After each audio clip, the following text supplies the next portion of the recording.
Hey guys, what's going on? This is going to be a simple video. So, the reason that you clicked on this video is because you are extremely frustrated because you've been trying to take this curtain rod. It's from Walmart. It's the Mainstay brand. And it's between 30 and 84 inches. You've been trying to take this long rod and make it so it can fit on a normal size window. I can identify with that. As you can see in this picture, the rods have a ball. The two larger rods have a ball on each side. One of these balls come out. I'm not sure which one, but whichever ball pops out, on the bottom of the ball, you will see this piece. And what you want to do is take some pliers. What I have here is my 8-inch needle nose pliers, and I love these things.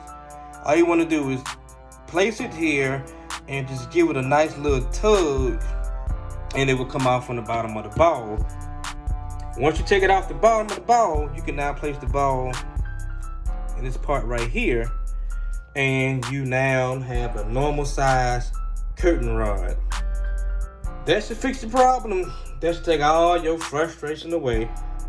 I wanted to record myself actually doing what I just told you to do, but my wife and I were so frustrated trying to figure it out that we was like, the heck with it. Really, these things should have been in the instructions, but you know how they go. Anyway, please like, subscribe, share, and most importantly, get right with Jesus. Thanks for watching, guys.